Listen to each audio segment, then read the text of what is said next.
शीघ्र पतन क्या है? क्या शीघ्र पतन वर्ड एग्जिस्ट करता है? क्या सच में शीघ्र पतन नाम से कोई बीमारी या सेक्सुअल समस्या एग्जिस्ट करती है? अगर करती है तो उसका कारण क्या है? उसका लाइन ऑफ ट्रीटमेंट क्या है? ये शारीरिक समस्या है या ये एक मानसिक समस्या है? क्या आप इस बीमारी से निजात पा सकते हैं या नहीं? हमारी इस सेक्सुअल समस्या की सीरीज में मैं डॉक्टर विनय खत्री दिव्य स्पर्श आयुर्वेदा की तरफ से आप सभी का स्वागत करता हूं। हमारे आज के एपिसोड और आने वाली इस सीरीज के एपिसोड में हम ना सिर्फ प्रीमेच्योर इजैकुलेशन यानी शीघ्र पतन बल्कि जितनी भी सेक्सुअल समस्याएं हैं उनके बारे में विस्तार से बात करेंगे। हम उनके कारणों के बारे में आपको बताएंगे। आप कैसे पहचानोगे लक्षणों को, ये भी हम आपको बताएंगे। इसका लाइन ऑफ ट्रीटमेंट क्या रहेगा हर एक सेक्सुअल समस्या का, वो भी आपको बताएंगे ताकि समय रहते आप अपनी सेक्सुअल समस्या को समझ सकें, सही नॉलेज पा सकें, सही डायरेक्शन में आप अपने लाइन ऑफ ट्रीटमेंट को ले जा सकें। अब सबसे बड़ा प्रश्न ये आता है कि प्रीमेच्योर इजैकुलेशन या शीघ्र पतन किसे कहते हैं? देखिए, जो सेक्स होता है ये किसी भी इंसान की लाइफ का बहुत ही इंपॉर्टेंट पार्ट होता है और हर कोई चाहता है कि वो इन पलों को ज़्यादा से ज़्यादा तक या ज़्यादा समय तक इन पलों का आनंद ले सके। लेकिन अगर हम प्रीमेच्योर इजैकुलेशन या शीघ्र पतन की बात करते हैं तो हम इनको स्टेजेस में डिवाइड कर सकते हैं। जैसे पहली स्टेज होती है एक्साइटमेंट स्टेज, यानी एक मेल और एक फीमेल जब एक्साइटमेंट यानी वो पास आ रहे हैं, करीब आ रहे हैं, मत एक्साइटमेंट में ही जब जो सीमेन का डिस्चार्ज हो जाता है मेल का, वो समय से पहले हो जाता है तो वो भी हम प्रीमेच्योर इजैकुलेशन में काउंट करते हैं।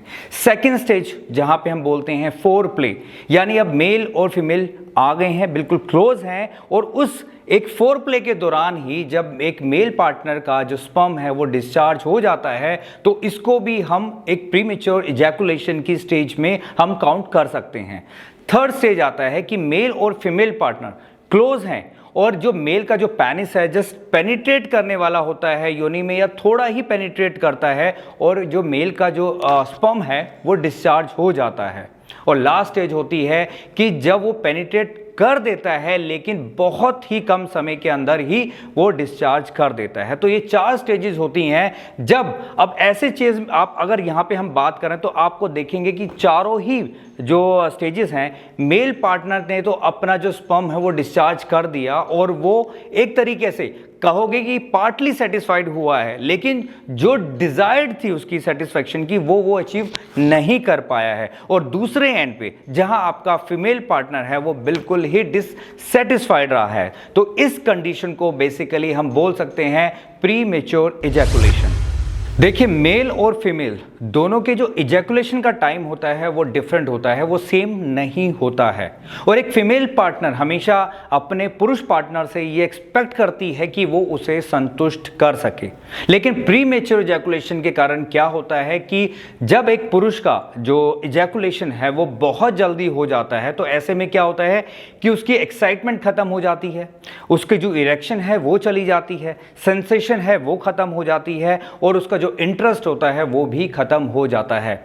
जिसके कारण क्या होता है कि एक जो फीमेल है इजैकुलेट तो हुआ है लेकिन जो उसकी एक इंटरेस्ट होता है, जो वो सेटिस्फैक्शन चाहता है वो अचीव नहीं कर पाता है और उधर फीमेल है वो फीमेल भी जो है सेटिस्फाइड नहीं हो पाती है। रिजल्ट ये होता है कि एक मेल पार्टनर और फीमेल पार्टनर दोनों ही डिससेटिस्फाइड रह जाते हैं और जब डिससेटिस्फाइड जब दोनों ही रहते हैं उसके कारण क्या होता है कि दोनों के अंदर ही एक एंजाइटी, एक बेचैनी और आपस में फिर जो है एक रेस्टलेसनेस जो हो जाती है वो बहुत ज़्यादा बढ़ जाती है। और ये रीज़न रहता है जिसके कारण दोनों का ही या तो एक्स्ट्रा मैरिटल अफेयर हो सकता है या कभी कभी जो बातें होती हैं वो डिवोर्स तक भी पहुंच जाती है।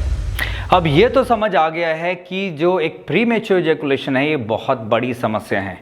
एक अक्सर एक क्वेश्चन आता है कि ये कितने मिनट जो होता है हम बोल सकते हैं कि कितने मिनट तक जो है सेक्सुअली परफॉर्म करना चाहिए या कितने टाइम बाद ही अगर डिस्चार्ज हो या उससे पहले हो तो प्रीमेच्योर इजैकुलेशन हम कह सकते हैं। देखिए, ये कहना बड़ा मुश्किल है। कोई कहता है 1 मिनट, 1.5 मिनट, 2 मिनट। चलो, हमने आपको टाइम दिया कि 2 मिनट, हमने आपको बता दिया कि 2 मिनट जो होता है वो प्रीमेच्योर इजैकुलेशन का टाइम होता है। अगर इससे पहले हो जाता है तो हम प्रीमेच्योर इजैकुलेशन के सिनेरियो में आपको रखते हैं। लेकिन आप खुद सोचिए कि अगर 2 मिनट अब फीमेल पार्टनर है, उसका जो इजैकुलेशन टाइम है वो आपका 4 या 5 मिनट है, तो अगर 2 मिनट में आप डिस्चार्ज हो जाते हैं, आपका इजैकुलेट हो जाते हैं, तो आप कैसे इस चीज़ को बैलेंस कर पाएंगे? आप कैसे मान लेंगे कि हाँ, मैंने अगर 2 मिनट में सेटिस्फाई हो गया हूँ तो मैं I think pre mature ejaculation का पेशेंट नहीं हूँ? रीज़न क्या होता है कि आपको फीमेल पार्टनर को ही सेटिस्फाई कराना होता है, आप दोनों को ही बैलेंस बनाना होता है, क्योंकि जो सेक्सुअल परफॉर्मेंस होती है वो सिर्फ एक पहलू पर डिपेंड नहीं करती, आपके मेल और फीमेल पार्टनर का दोनों का म्यूचुअली आपको ये चीज़ रियलाइज़ करनी होती है, म्यूचुअली ही आपको सेटिस्फाई होना पड़ता है। और एक बात और ये कि जब मैंने बताया है कि एक छोटी नहीं, ये बहुत बड़ी समस्या है, ये आपको शारीरिक रूप से, आपको मानसिक रूप से, आपको सामाजिक रूप से, व्यक्तिगत रूप से आपको बिल्कुल तोड़ सकती है। ये रीज़न क्या होता है कि आपको हमेशा जब ये डिससेटिस्फैक्शन होती है तो हमेशा ही आपके बैक ऑफ द माइंड वो बातें चलती रहती हैं और आपको कहीं भी किसी भी काम में आपको कंसंट्रेट नहीं कर पाती हैं। और एक चीज़ और मैं चैलेंज और दावे के साथ कहता हूं कि ये जो प्री मेच्योर इजैकुलेशन है ये दोनों में ही सेम होता है, ज़रूरी नहीं है सिर्फ मेल में, ये चीज़ फीमेल में भी हो सकती है, प्री मेच्योर इजैकुलेशन की समस्या। और एक चीज़ और कि ये जो समस्याएं हैं प्री मेच्योर इजैकुलेशन कि ये हर एक इंसान, चाहे वो पुरुष हो या स्त्री, जीवन के दौरान कभी ना कभी आपको ये चीज़ दस्तक देती ही देती है। अगर समय रहते आप वहाँ संभल जाते हैं, सही लाइन ऑफ ट्रीटमेंट आप पा लेते हैं, तो आप अपने जीवन को और भी बेहतर बना सकते हैं। अदरवाइज आप सिर्फ इसी समस्या में डूबते ही चले जाते हैं। जब आप अपनी समस्या को समझ लेते हैं तो आपके पास आते हैं 2 रास्ते, whether to consult to the doctor और नॉट, या तो आप डॉक्टर से कंसल्ट करेंगे या नहीं करेंगे। देखिए, जो कंसल्ट करता है हम उसको सही तरीके से गाइडेंस देते हैं, उनको बताते हैं कि इसके पीछे रूट कॉज क्या है, सही लाइन ऑफ ट्रीटमेंट बताते हैं, ताकि उसके अकॉर्डिंगली उसको मेडिसिन हम दे सकें, उसको हम योगा बता सकें, उसको हम कुछ होम रेमेडीज या डाइट को प्लान कर सकें, और उसके जो रूट कॉज रहे हैं जिसके कारण ये समस्या उत्पन्न हुई है वो उनको आगे भविष्य में दोबारा वो चीज़ दोबारा बाउंस बैक ना कर सके। और दूसरी होती है जो कंसल्ट नहीं करते हैं, उनको सबसे पहले तो क्या होता है, दोस्तों का सहारा रहते हैं। जो दोस्त क्या बताते हैं कि भाई तू वाइग्रा ले ले, तो सिल्डेनाफिल ले ले, वो मेडिसिन तो ले लेते हैं, लेकिन ये नहीं पता कि जो बीमारी हुई है, जो समस्या जिस चीज़ से वो अभी परेशान है वो क्यों हुई है। उन्होंने एक मेडिसिन तो खा ली, उन्होंने टाइमिंग शायद इंक्रीज कर भी लिया हो, लेकिन जो आपकी बीमारी जो बढ़ती जा रही है वो बढ़ती ही चली जाती है। और एक समय ऐसा आता है कि ये जो मेडिसिन है वो बिल्कुल भी काम नहीं करती हैं। तो इसलिए हमेशा किसी दोस्त के बहकावे में ना आए, आप कंसल्ट करें ताकि आपको बेटर गाइडेंस मिल सके, आपको बेटर लाइन ऑफ ट्रीटमेंट मिल सके। दूसरी चीज़ आती है कि आज वह देखा है कि बंगाली बाबाओं के चक्रों में आ जाते हैं, उनको खुद नहीं पता होता कि जो दवाई खा रहे हैं वो क्या खा रहे हैं, और कल वो दोबारा अगर उनकी बीमारियां बाउंस बैक भी करती हैं तो किससे संपर्क करेंगे। और तीसरी चीज़ होती है YouTube प्लेटफॉर्म।